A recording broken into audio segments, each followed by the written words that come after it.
उत्तर प्रदेश के गांव और सुनसान रास्तों में छिपे उन डरावने रहस्यों में आपका स्वागत है, जहां रात होते ही हर हकीकत बन जाता है। आप देख रहे हैं गांव के अंधेरे यूट्यूब चैनल। तो आज की कहानी है साल 2019 की ठंडी दिसंबर की रात थी। वाराणसी से लगभग 40 किलोमीटर दूर एक छोटा सा गांव, नाम था कालीपुर। गांव इतना सुनसान था कि रात में लोग घरों से बाहर निकलने की हिम्मत नहीं करते थे। गांव के पास से गुजरने वाली पुरानी जीटी रोड को लोग मौत वाली सड़क कहते थे।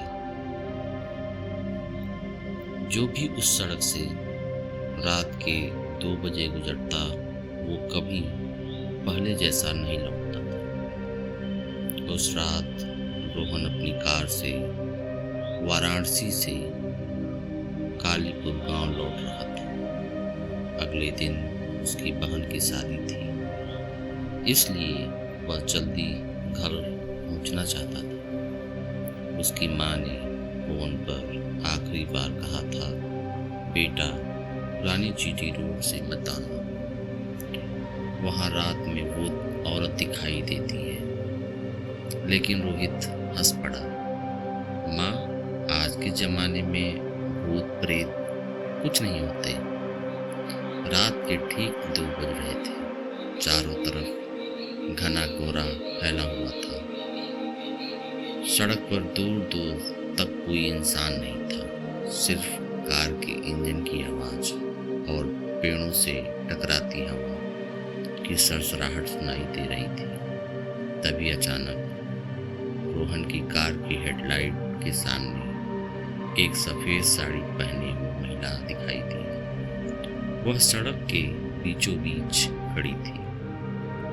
उसके लंबे काले बाल चेहरे पर लटक रहे थे।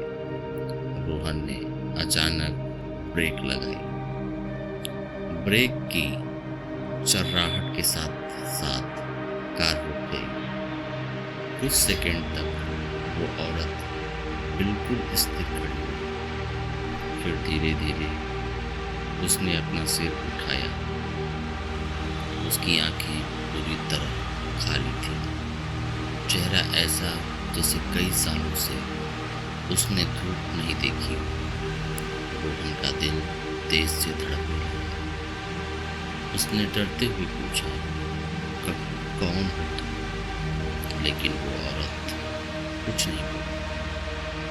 तभी रोहन की नजर नीचे गई और उसके होश उड़ गए। उस औरत के पैर जमीन से लगभग 1 फुट ऊपर हवा में थे। रोहन ने तुरंत कार आगे बढ़ाने की कोशिश की, लेकिन कार अचानक ही बंद हो गई। मोबाइल भी बंद पड़ गई, घड़ी भी बंद थी। पूरा माहौल एकदम शांत हो गया था। तभी कार की खिड़की पर किसी के नाखून रगड़ने की आवाज आने लगी। रोहन ने धीरे से साइड मिरर में देखा। वही औरत अब कार के बिल्कुल पास खड़ी थी, लेकिन इस बार उसका चेहरा इंसानों जैसा नहीं था। उसका मुंह असामान्य रूप से लंबा हो चुका था और उसकी मुस्कान धीरे धीरे कानों तक फैल रही थी। अचानक कार का पिछला दरवाजा अपने आप खुल गया। ठंडी हवा का तेज झोंका अंदर आया। रोहन डर के मारे पीछे देखने की हिम्मत तक नहीं कर पा रहा था। तभी पीछे की सीट से आवाज आई, कालीपुर में तुम्हारा स्वागत है। रोहन के हाथ कांपने लगे। उसने धीरे धीरे रियर व्यू मिरर में देखा। वही खाली आंखों वाली औरत पीछे वाली सीट पर बैठी थी। उसकी गर्दन धीरे धीरे 180 डिग्री घूम रही थी। टक टक की आवाज उसकी गर्दन से आ रही थी। अब उसकी आंखों में खून सा बह रहा था।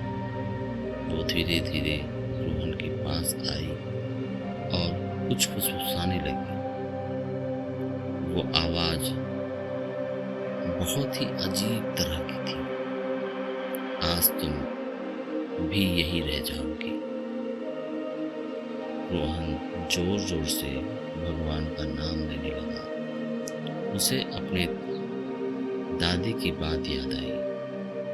अगर कभी कोई बुरी आत्मा पीछे पड़ जाए तो हनुमान चालीसा पढ़ना। रोहन कांपती आवाज में हनुमान चालीसा पढ़ने लगा। जैसे जैसे वो पढ़ता गया, कार के अंदर जोर जोर से चीखें गूंजने लगी और वो औरत चिल्लाने लगी, रुक जा रुक जा। अचानक कार अपने आप स्टार्ट हो गई। रोहन ने पूरी स्पीड से कार दौड़ा दी। करीब 15 मिनट बाद उसे गांव का पुराना हनुमान मंदिर दिखाई दिया। वह तुरंत कार से उतरकर मंदिर के अंदर भाग गया। गांव वालों ने जब उसकी हालत देखी तो सब डर गए। गांव के बुजुर्ग आदमी ने धीरे से कहा, 15 साल पहले इसी सड़क पर एक नई दुल्हन की मौत हुई थी। उसकी शादी होने वाली थी। तब से वो हर रात किसी न किसी को अपने साथ ले जाती है। रोहन डरते हुए अपनी कार की तरफ बढ़ा। उसने पिछली सीट पर नजर डाली। सीट पर मिट्टी से बने 2 पैरों के निशान थे।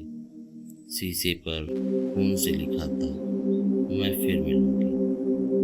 अगर आपको ये कहानी